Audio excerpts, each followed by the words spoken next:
Dans cette vidéo, nous allons voir la commande fprintf qui va nous permettre d'inscrire du texte à l'écran sous forme d'output, ainsi que la notion de boucle rendant possible la répétition d'une même instruction un nombre de fois prédéfini. Lorsque nous voulons écrire du texte à l'écran sous forme d'output avec un certain format, nous allons utiliser la fonction fprintf. Par exemple, nous voulons écrire en 2014, le nombre d'étudiants était de 25, avec comme variable l'année et le nombre d'étudiants afin de pouvoir les changer d'une année sur l'autre. Nous allons commencer par créer deux variables.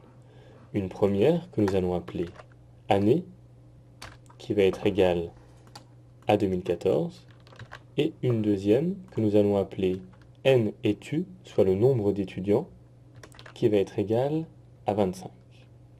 Ensuite, nous allons écrire la commande suivante.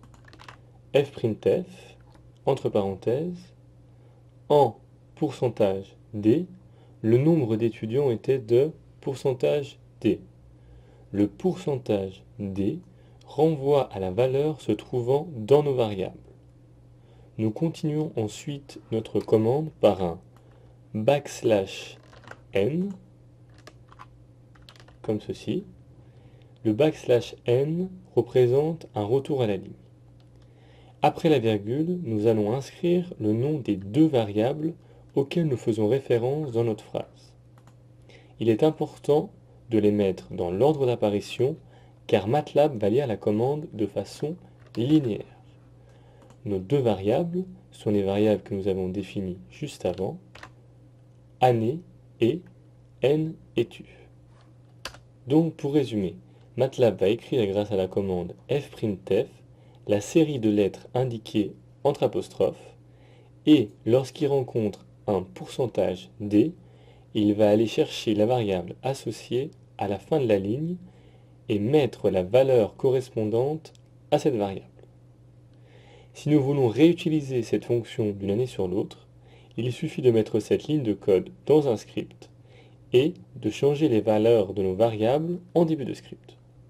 Dans cet exemple, nos variables contiennent des nombres entiers, mais il est également possible que ce soit des nombres avec des décimales. Si c'est le cas, il faut remplacer le pourcentage d par pourcentage f, en précisant le nombre de décimales souhaité. Pourcentage .1f pour une décimale après la virgule, pourcentage .2f pour deux décimales. Nous allons voir un exemple où nous voulons maintenant afficher une note. Pour ce faire, nous enregistrons une valeur dans notre variable qui comporte deux chiffres après la virgule.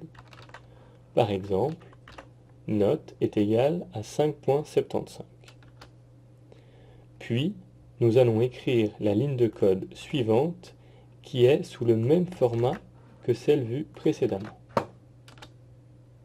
Nous voyons donc que MATLAB se base sur la même variable, note, mais modifie le nombre de décimales. Pour la première valeur, le résultat est arrondi à 5.8, et pour la deuxième valeur, on a la valeur exacte avec deux chiffres après la virgule. Ce type de fonction nous permet également d'afficher des lettres en utilisant cette fois-ci la commande pourcentage %s. Nous allons maintenant nous intéresser aux boucles. La commande permettant la boucle est le for. Après cette commande, on va définir combien de fois on veut que MATLAB exécute la boucle. Voici un exemple où nous voulons attribuer un numéro à 8 étudiants. On veut donc que MATLAB parcourt la boucle 8 fois. Comme nous voulons conserver ces lignes de code pour les réutiliser et les modifier, nous allons créer un nouveau script que nous allons sauvegarder dans notre dossier actif.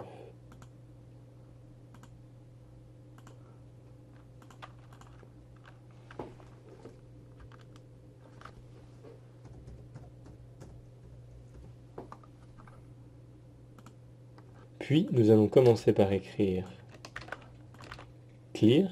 Cette commande permet d'effacer les variables de l'espace de travail au début du script pour éviter tout conflit avec des variables antérieures.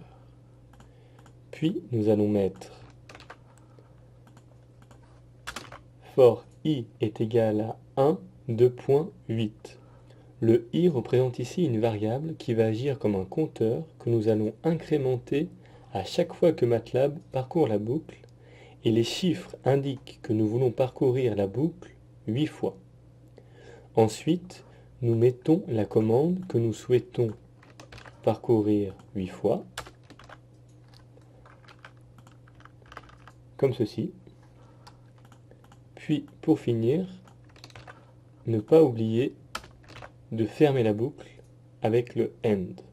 Sinon, MATLAB ne pourra pas exécuter notre boucle. Tout opérateur if ou for doit être fermé obligatoirement par un AND.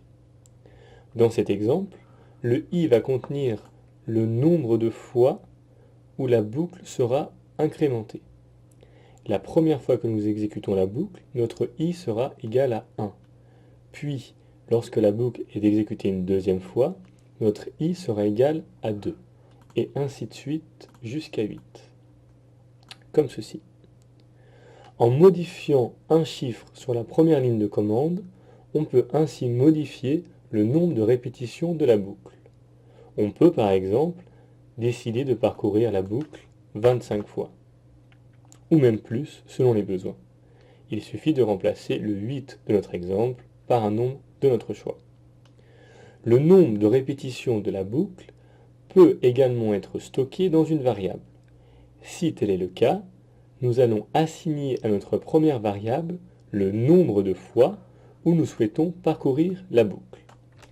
Exemple, nous pouvons décider de créer une nouvelle variable qui s'appellera nTrial, pour par exemple nombre d'essais.